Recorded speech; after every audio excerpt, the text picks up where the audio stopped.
Hey guys, welcome back to my YouTube channel. If you're seeing me for the first time, welcome to Nenny's platform. I'm glad to have you guys here with me. Please ignore all the noise, okay?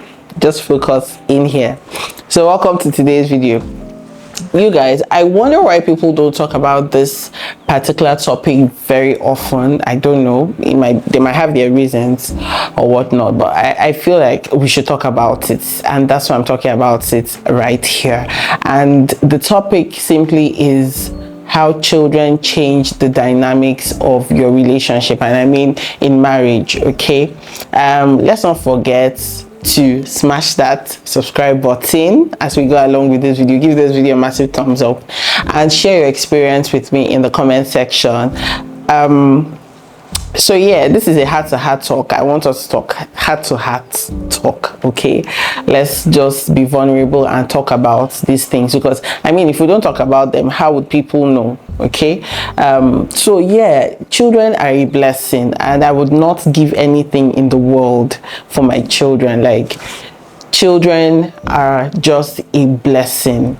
But we must understand that with children come a lot of, you know, other things that you might not have considered, or you might not have paid attention to, or somewhere in your mind, even if you thought about it previously, you'd have said, oh, it's a little thing, we're just going to surpass it, until you get into the mix. That's when you now understand what you're going to be dealing with. Okay, now this is me, you know, of course you guys know my story. If you followed me for a while, you know my whole story and all that. If you don't know, check in my description box and then catch up. All right, but just so you know, I mean, when you stay for a while and it's just you and your spouse, maybe you and your wife, or you and your husband, you just, I mean, there's that very close, tight bond that almost nobody comes in between. And then suddenly, you know, you have the first child, and okay, yes, you guys are still okay, yes, everybody's still tagging along.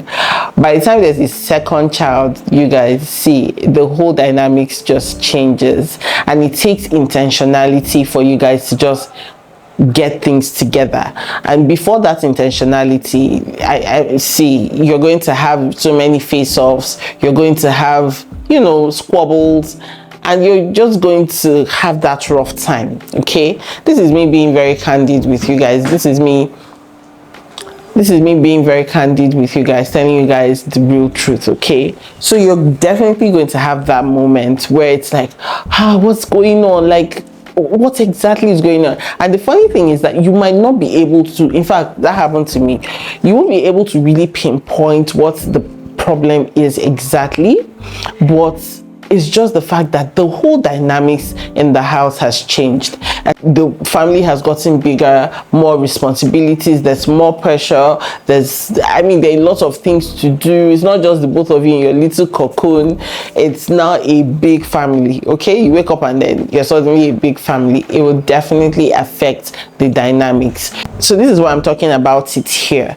and I want us to be very conscious about it. If you've not had children yet, or you're planning to have children with your spouse, just consider these things. It's better to know ahead of time and prepare for it. Begin to talk about it, begin to create avenues and ways to make the pressure lesser. Okay, because these pressures will come and they're inevitable, you know. Especially in my case where I had children like back to back. Okay, so there was no time in between to catch your breath and say, okay, I got this, and then another one happened, you know. So it just happened back to back. So we were just trying to juggle everything together, trying to, you know, get used to the whole system at once. It wasn't funny, you guys. It just wasn't funny. So it took a lot of communication, a lot of talking about, and that's why you need to marry somebody that you can talk with, you can have a conversation with, somebody who would listen to you. Okay, somebody that you can share ideas with, somebody who will not quickly judge you, or who will not quickly say, oh, you're complaining about this and that. Somebody who would really, because they love you, they would want to consider the things you're talking about. And it also affects even your sex life. Yes, it affects your sex life. in that, you know, you've had a very busy day, you've had so much to deal with, and then you come home, you're also dealing with a lot. It's like everybody's dragging this one mommy and this one wife from every angle, but you need to be intentional about it. Above all, I would say that to succeed, to be a better spouse, okay, you need to invest in yourself. So self-care is very important. Having your me time is very important. All those things help you to gather the momentum you need, okay, to relate to your spouse again. I hope we're talking, we're communicating.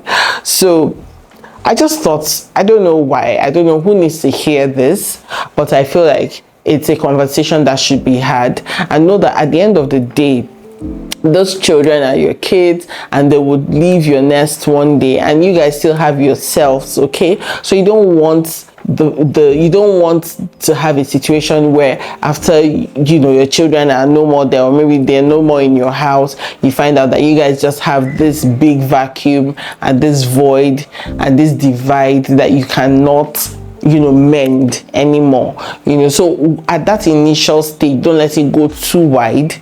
Make sure that you're coming together again, and make sure that you're trying to make your relationship work. It's going to take a lot of hard work, it's going to take a lot of sacrifice, compromise. I mean, from both ends, everybody wants this to work, so everybody will put in the work, okay? It doesn't take one person to make it happen. So that's why you need to talk to your spouse, get your spouse on board, and you should have, you know, very candid conversations and say, oh, we didn't used to be like this before, we didn't used to quarrel about things like this, we didn't used to have squabbles like this. I mean, you know, what's really going on? Are we under pressure? Is it stress? Is it this? Is it that? You guys think about it. Is it finances? Are we thinking of more, you know, sources of income? You need to have very candid conversations. You need to have very candid conversations, okay?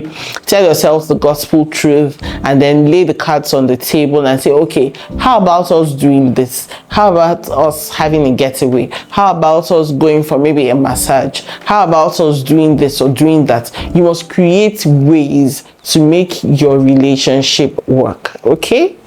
Anyways, I thought to share with you guys, and if you have more ideas or more tips, please drop it in the comment section. I just feel that marriage and relationship is all about intentionality. It's all about the work you put in. It's all about so many things, because we can just get lost in the whole, you know, parenthood and all that. You don't want that to happen. All right, I hope you guys enjoyed watching this video. It was a very short video. I hope that I spoke to somebody. Thank you guys for watching. I will see you guys in my next video.